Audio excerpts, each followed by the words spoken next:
speed. If that happens in that environment, awesome martial art, fantastic. If it goes any quicker than that, I'm going to be in trouble. Also, it was really unfriendly. Like I thought, I wanted to join a place where I could make friends and it'd be good. This place, people just rocked up, trained, and then went home. What's the good in that? There's no community here. And the other thing was, it was really elitist. It was like the black belts hung out with the black belts, and the brown belts with the brown belts, and me, the lowly white belt in ninjutsu. No one really talked to me, no one really cared about me. But fortunately, I was studying at a place called Ridley College at the time, a Bible college, and it was there that I had a good friend Joel, and my good friend Joel had a good friend Jamie Murray. And I met Jamie, and Jamie said, "Oh, you're doing this ninjutsu stuff, it's ridiculous, come to Renegade." And Jamie was really scary, and so I thought, okay, I better do what he says. And so I did. And I found that BJJ, in a way, was everything ninjutsu wasn't, right? It was not only, it was intensely practical, it was, you could bring your every effort into it as you rolled and grappled. And it had this amazing family, this community where I felt a part of. People wanted to know me and care about me. And Jamie's a black belt, like Pan Pacific champion, and yet he wanted to be friends with me, and vice versa, and other brown belts, purple belts, the same.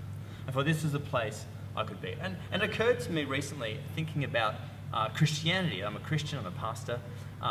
And as I was thinking about this, I thought, a lot of people think that Christianity is a bit like ninjutsu.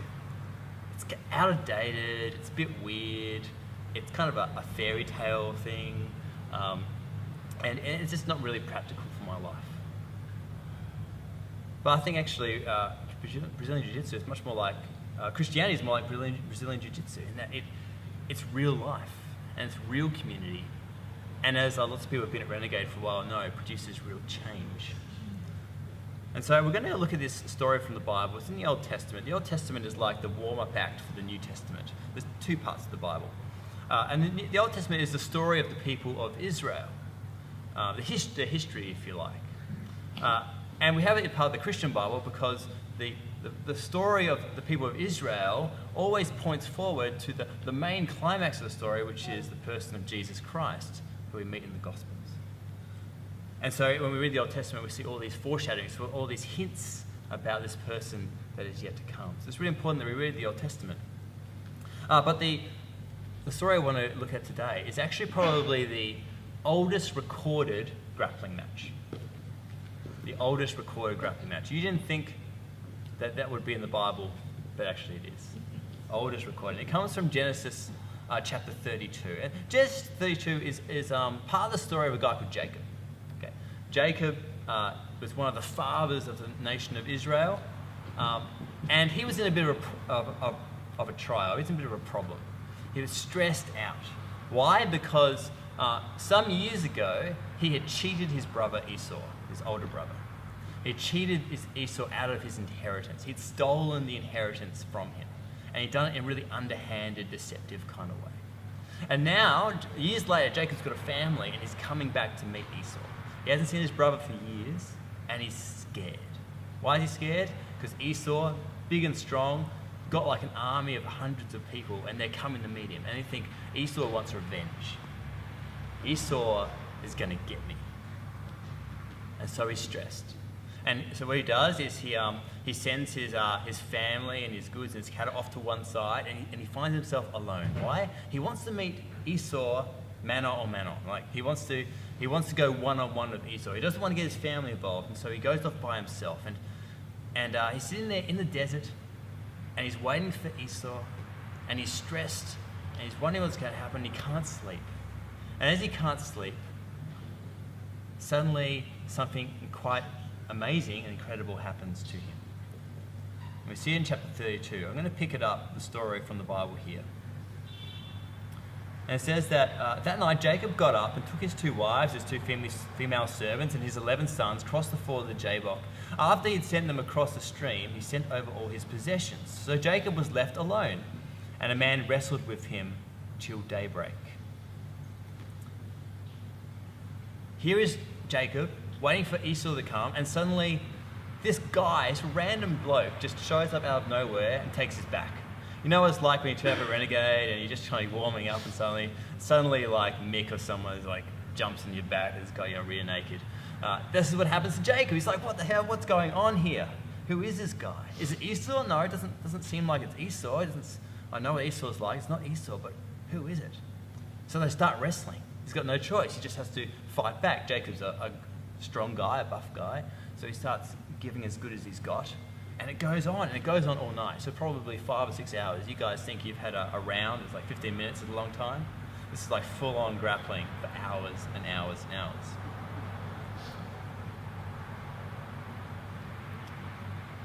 This is a lot like, I think, real life for us.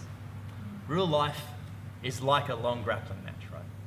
People who tell you that life is just easy peasy, it's no problem, it's a walk in the park, generally they're either trying to sell you something or they're just flat lying.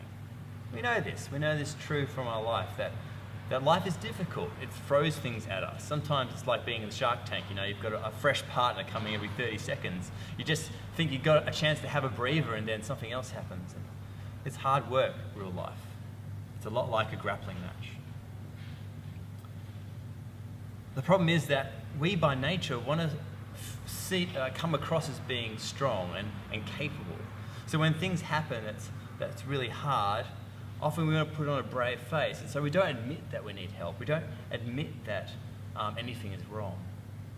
Our pride doesn't let us. And so we keep it down inside. And so people ask us, well, how are you going? We say, oh, fine, no problem, all good.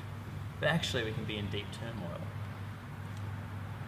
The problem is that also that our society doesn't give us much help with this. Our society says, well, yes, life should be all good. Life should be just easy. And if it's not easy for you, then there must be something wrong with you. Or maybe you just haven't got the right girlfriend or boyfriend yet, or the right spouse, or you just haven't got that promotion yet at work, or you haven't got the highest marks in your university degree or at TAFE. That's what it's saying. You say if you get all those things, then life's going to be peachy after that. And so we strive for that. We try and get these things, and then actually it doesn't work, and we feel disappointed. And actually, we feel even worse than we did before. So sometimes life can feel like this long grappling match. But what if we knew? What if we figured out that all this struggle, all this trial, actually wasn't just pointless? It actually had a deeper meaning. What if the grapple was still real and still there, and yet we found out that actually not only is there a prize at the end, but there's actually something to be learned and gained through the grapple itself. This is what Jacob's going to learn now. In the middle of this random fight versus this random dude, he's going to discover that not only in this grapple, but his whole life of struggle is going to have a much, much deeper meaning. And so we continue in the story.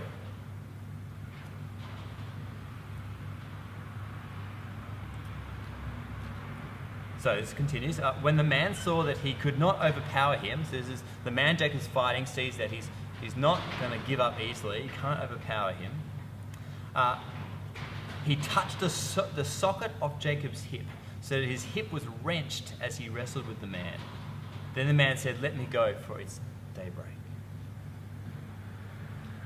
What's happened is Jacob's fighting, and the guy can't overpower him, and so the guy suddenly just reaches down and this is not a wrench, this is not a pull, this is not a grab, this is just a touch. There's a slight touch on the man's hip. Socket straight out of joint. It's incredible. This guy has immense power. It's like when you're a white belt and you feel like a black belt can just tap you at will. It's pretty much that. Suddenly you realize this guy is a black belt. Like he just, apparently no effort, submits Jacob. But Jacob, what does Jacob do? Well, he refuses to tap, basically. His socket's wrenched out, but he refuses to tap. Instead, he grabs hold of the guy, bear hug, and just won't let go. He won't let go. What's happened? Well, in the middle of this episode, Jacob suddenly had this realization about who he's fighting. Who is it that could, with just a mere touch, cause this damage? Who has that kind of immense power? He realized that who he's been fighting all along is God himself. God himself has become, somehow taken on like a physical human form and is grappling with Jacob. And Jacob suddenly realizes that this is God that he's been fighting with. In fact, I think in that moment he realizes that Jacob realizes all his life, he hasn't been fighting with Esau, he hasn't been fighting with his parents, he hasn't been fighting with his own inner demons, he's been grappling with God. And here is God in the flesh trying to show him this, that he's been grappling with God. And this realization is going to change everything. God shows him that it's a losing battle. You can't beat God. He's too powerful, he's too strong. He can win with just a simple movement. It's a losing battle. I've heard it said that there's no losing in jiu-jitsu. You heard this? This whole idea, it's very counterintuitive that you either win or you learn. You might have seen some of the memes on Facebook say that. You win or you learn. There's no losing. It's nice to say, right? But do we really believe it? No, because actually losing still sucks. I remember when I first walked into the gym and started BJJ, I thought, man, I'm going to be awesome at this. I've got a green belt in jiu-jitsu. I mean, clearly, this is going to be a walk in the park. And it's crazy, it wasn't. There I am, white belt, just getting pummeled day after day, session after session, almost quit so many times, almost in tears at the end of some sessions, just emotionally exhausted, just being tapped and tapped and tapped. What happened was over that time, what happened? My pride got smashed. And the pride was what was stopping me from actually learning properly. Because my pride says, I can do this, I'm fine, I'm good. When that pride is taken away, I can learn. And I can find out what jiu-jitsu means. I think this is what's happening with Jacob. Jacob has been fighting and he's full of pride for so many years. Suddenly now, with one touch, God has smashed that pride. Saying, actually, Jacob, you think you're so powerful, but you're not. I can beat you in a moment. Once Jacob's pride is dealt with, then he can start to get to know who God is. This is strange for lots of people. I think for those who do jiu-jitsu, we know this is true, right? We know that the key to longevity in jiu-jitsu, getting a black belt, going all the way, it's not being super awesome, it's just turning up, it's being humble, it's allow yourself to be submit and to learn when you lose. So we know that the secret here is not being awesome, it's actually just about being humble and honouring the process and honouring your coach. And Jacob's finding this out about his relationship with God. The key to getting to know God is not seeing God as just this far-off figure who's kind of like a genie, will give you whatever you want when you want it. The key to knowing God is humility, coming to him and saying, I can't do it anymore, God. I can't do it. I need your help.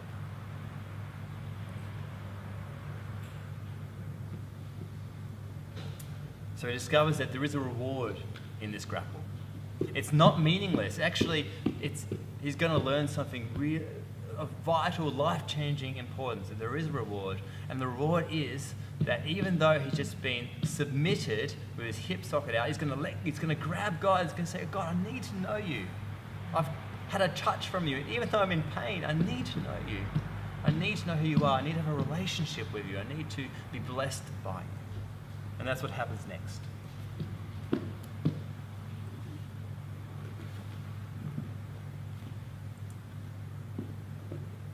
So the man asked Jacob, what is your name? And Jacob said, Jacob. Then the man said, your name will no longer be Jacob, but Israel, because you have struggled with God and with humans and have overcome. Jacob said, please tell me your name. But he replied, why do you ask my name? Then he blessed him there. So Jacob called the place Peniel, saying, it is because I saw God face to face, and yet my life was spared. What happened here is that this grapple with God changed Jacob. In fact, what God does here is he gives him a new name. His old name was Jacob. Do you know what Jacob means? It means deceiver. That was Jacob's identity. He was the deceiver. He was the guy who undermined. He was the traitor. He was the guy who took what was not his. Now God's saying, but Jacob, now that I've grappled with you, now that I've destroyed your pride, now that you have come to me and want to know me, I'm going to give you a new name. I'm going to transform you. I'm going to make you someone different. And so he gives the name Israel. which it became the nation of Israel. What does it mean? It means grappled with God. That's a cool name to have, grappled with God. And then he calls this place that this happened, Peniel, which means I have come face to face with God, and yet he spared me. What does that mean? It means that Jacob not only had his pride smashed, but he came to know the grace of God. The God who could have done much worse than just a hip out of joint. Who could have done much worse than that for what Jacob had done. Could have done much worse, and yet he didn't. He spared him, not only spared him, but lifted him up and gave him a new name. BJJ is great. Jiu-Jitsu is awesome. And we've seen in Renegade, Jiu-Jitsu does make big changes in people. You lose weight, gain confidence, gain some skills, make friends. All these things are great. But Jiu-Jitsu only gets you so far. Jiu-Jitsu will only get you so far in life, because even Jiu-Jitsu will ultimately disappoint you unless you know and have a relationship with the living God. Because he's the one who made Jiu-Jitsu. He's the one who made the grapple. He's the one who created this life, and he's the one who ultimately can give it real, true meaning.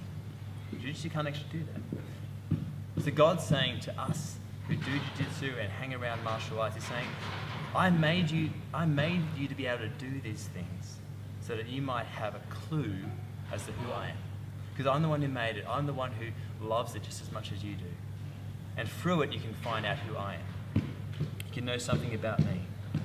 But we can only know so much just through what we can see and do and hear. We can have this idea that there is a God out there, but we can only go so far. So Jacob would have children, and his children would have children, and so on and so forth, down generations, until one day, in that very line, a man named Jesus was born. And Jesus was God who came to earth as a human and demonstrated who God was. He was God made flesh, God as a human. And Jesus lived this perfect life. He was compassionate and humble and kind. But he did more than that. He also ended up going to the cross, and so grappled, and through this, he grappled with sin and death and life. And at the beginning, it seemed like that he lost. It seemed like he lost. It seemed like he got submitted, hung up on the cross, died there, unjustly accused, unjustly punished. He got submitted. But he did that so that through his death, he might come alive again and then show what it means to win by losing, to show what it means to give all so that someone else can have life. And that's what Jesus did. He died so that we might have life, so that we might discover that there's something better to life than just going on about how great we are. And he died so that we might have the wrongs that we've done forgiven, so that we could be transformed and be given a new name. Just like Jacob, we could also be given a new name. So no longer would we be deceiver or liar or fraud or cheat or dishonest or anything else. Instead, we could be called a son or daughter of God. And that's what Jesus offered. And that's what Jacob, all the way back in the Genesis, at the beginning of the Bible, he gave hints of what that would mean and when that would happen. And so I hope that this is encouraging for you, and I hope that it, at one stage, will just help make sense of life when it gets hard. But also know that there's a greater hope. There's someone greater who can give us hope and who can give us a new name and who can make all this life have great meaning and great hope. Thanks very much for listening.